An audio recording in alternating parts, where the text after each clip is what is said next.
अंधेरे के बाद विस्परिंग वुड्स में मत जाना, गांव के बड़े बुजुर्ग हमेशा कहते थे। यह जंगल हमारे गांव से कुछ दूर था और इसके बारे में कई डरावनी कहानियां फैली हुई थीं।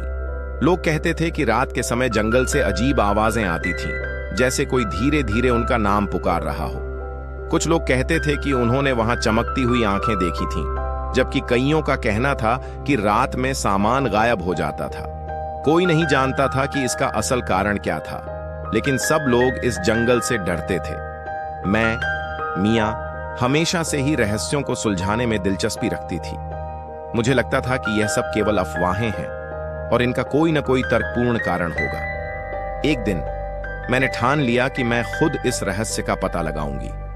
उस दिन चांद पूरा था और रात का अंधेरा जंगल को और भी डरावना बना रहा था।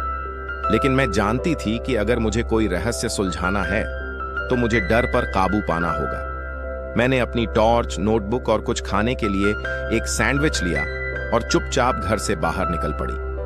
मेरे दिल में थोड़ी घबराहट थी, लेकिन साथ ही मुझे एक रोमांच भी महसूस हो रहा था। जैसे ही मैं जंगल के पास पहुंची, ठंडी हवा का झोंका महसूस हुआ। पेड़ धीरे धीरे झूम रहे थे और अंधेरे में सब कुछ और भी डरावना लग रहा था। अचानक मैंने सुना, मियां, मियां। यह आवाज इतनी स्पष्ट थी कि मेरे दिल की धड़कन तेज हो गई। क्या यह सच में मेरी आवाज है? मैंने सोचा।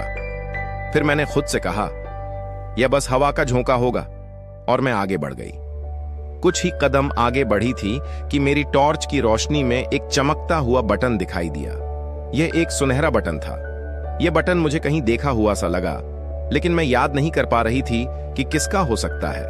मैंने बटन उठाया और अपनी नोटबुक में इसे लिखा, सुराग, जसेक, सुनहरा बटन। इसके बाद मैं और आगे बढ़ी और तभी मैंने महसूस किया कि मुझे किसी की नजरें घूर रही थीं।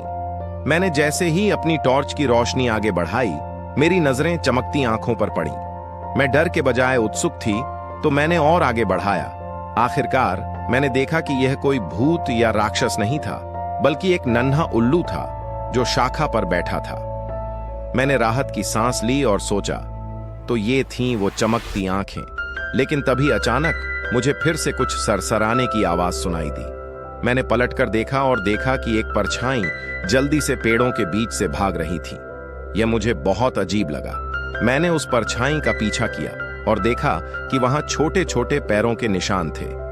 इन निशानों ने मुझे एक अजीब सी झोपड़ी तक पहुंचाया। झोपड़ी लकड़ी और पत्तों से बनी हुई थी और उसका दरवाजा थोड़ा सा खुला हुआ था। अंदर से हल्की रोशनी आ रही थी और मेरे कदम खुद ब खुद उस दिशा में बढ़ रहे थे। मैं धीरे धीरे झोपड़ी के पास पहुंची और झांक कर देखा। अंदर का दृश्य मेरे लिए हैरान करने वाला था।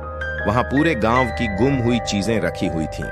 खिलौने, औजार, रोटियां और दूसरी चीजें जो लोग अक्सर खो देते थे। लेकिन सबसे बड़ी बात यह थी कि इन सब का कारण भूत या कोई राक्षस नहीं था। यह सब चुराई थी रैकून की एक जोड़ी द्वारा।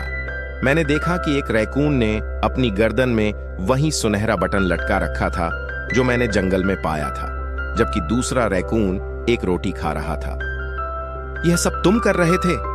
मैंने हंसते हुए कहा। रैकून मुझे देखकर डर गए और झोपड़ी से बाहर भाग गए। मैं देख सकती थी कि झोपड़ी की दीवारों में छोटे छोटे छेद थे, जिससे हवा आ रही थी और यह हवा अजीब फुसफुसाहटें पैदा कर रही थी। अब मुझे समझ में आया कि जो लोग जंगल में आवाजें सुनते थे, वे दरअसल हवा की वजह से घबराते थे। अगले दिन मैंने गांव वालों को सच बता दिया। यहां कोई भूत नहीं था, सब कुछ रैकून की शरारत थी, मैंने कहा। गांव के लोग हंसी में घिर गए और समझ गए कि यह जंगल किसी डरावनी कहानी से ज्यादा एक मजेदार घटना थी। अब विस्परिंग वुड्स के बारे में कोई नहीं डरता था और मैं, मियां, गांव की पहली जासूस बन गई, जो किसी भी रहस्य को हल करने के लिए तैयार रहती थी। कभी-कभी सबसे डरावने रहस्यों का समाधान सबसे मजेदार होता है।